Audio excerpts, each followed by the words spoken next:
ಉಡುಪಿಯ ಪೂರ್ಣಪ್ರಜ್ಞಾ ಕಾಲೇಜಿನ ಆಡಿಟೋರಿಯಂನಲ್ಲಿ ಏಪ್ರಿಲ್ 18 ಶನಿವಾರ ಶ್ರೀ ಅದಮಾರು ಮಠದ ಶ್ರೀಕೃಷ್ಣ ಸೇವಾ ಬಳಗ ಆಯೋಜಿಸಿದ ವಿಶ್ವಾರ್ಪಣಂ ತಿಳಿದು ಆಚರಿಸು ಆಚರಿಸಿ ತಿಳಿ ಕಾರ್ಯಕ್ರಮ ನಡೆಯಿತು.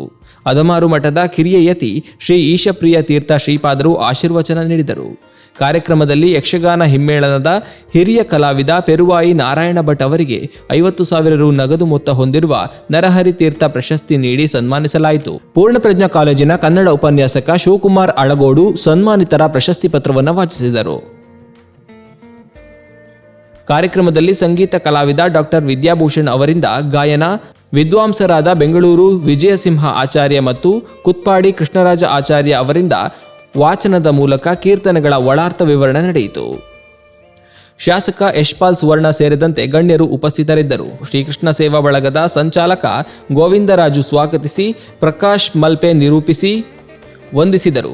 ಬಳಿಕ ಯಕ್ಷಗುರು ಬನ್ನಂಜೆ ಸಂಜೀವ ಸುವರ್ಣ ಅವರ ನಿರ್ದೇಶನದಲ್ಲಿ ಪೂರ್ಣಪ್ರಜ್ಞಾ ಯಕ್ಷಗಾನ ಕೇಂದ್ರದ ವಿದ್ಯಾರ್ಥಿಗಳಿಂದ ಜಾಂಬವತಿ ಕಲ್ಯಾಣ ಯಕ್ಷಗಾನ ಪ್ರಸಂಗ ಪ್ರಸ್ತುತಗೊಂಡಿತು. ಮತ್ತು ಬಹಳ ಪ್ರಧಾನವಾಗಿ ಆ ಕಾರ್ಯಕ್ರಮಗಳು ನಡೆದಿದೆ ಇಷ್ಟು ಸಮಯದ. ಈ ಸರ್ತಿ ಈ ದಾಸರ ಪದಗಳು ಅವರು ರಚನೆ ಮಾಡಿದರು. ಅದರ ಜೊತೆಗೆ ನಮ್ಮ ಜೀವನ ಉತ್ತಮವಾದಂತಹ ರೀತಿಯಿಂದ ಮೌಲ್ಯಭರಿತವಾಗಿ ಹೇಗೆ ಇರಬೇಕು ಎನ್ನುವಂತಹದ್ದನ್ನು ತೋರಿಸಿಕೊಳ್ಳುವಂತಹ ಕೀರ್ತನೆಗಳನ್ನು ಕೂಡ ರಚನೆ ಮಾಡಿದರು.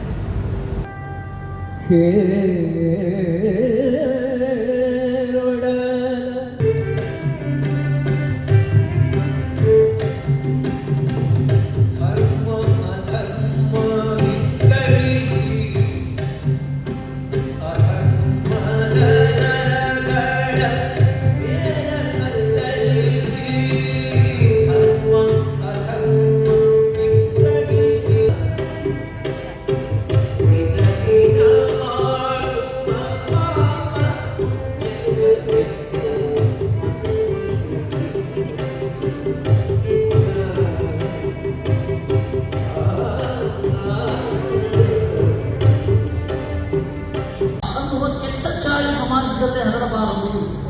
ಮದುವೆ ಅನ್ನೋ ಒಂದು ಲ್ಯಾವಿಶ್ನೆಸ್ ಅಲ್ಲ. ಕೆಲವು ವರ್ಷಗಳ ಹಿಂದೆ ಒಂದು ಸರ್ಕಾರ ಟ್ಯಾಕ್ಸ್ ಕೂಡ ಹಾಕಿತ್ತು ಮದುವೆಗೆ, ಲ್ಯಾವಿಶ್ ಟ್ಯಾಕ್ಸ್ ಅಂತ ಅಲ್ಲ. ಅದೊಂದು ಜೀವನದ ಅಗತ್ಯ. ನಾವು ಒಂದು ಒಳ್ಳೆಯ ಕೆಲಸಕ್ಕಾಗಿ ಒಟ್ಟಾಗುವುದು. ಯಾವಾಗ ಮದುವೆ ಅನ್ನೋದು ಪೂರ್ತಿ ಸುಖ ಅಂತ ಎಕ್ಸ್ಪೆಕ್ಟ್ ಮಾಡಿರ್ತೀವಲ್ಲ, ಅದಾಗಲ್ಲ. ಅವಾಗ ಜೋಕುಗಳನ್ನು ನಾವೇ ಹಾಕಿಬಿಡ್ತಾ ಇದ್ದೇವೆ.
ಸ್ವಾರಸ್ಯ ಏನು ಅಂತಂದರೆ, ಅವರೇ ಹೇಳಿದ ಹಾಗೆ ಭಜನೆ ಅನ್ನೋದೇ ಸಹಜವಾದ ಸುಖವಾಗಿರುತ್ತೆ.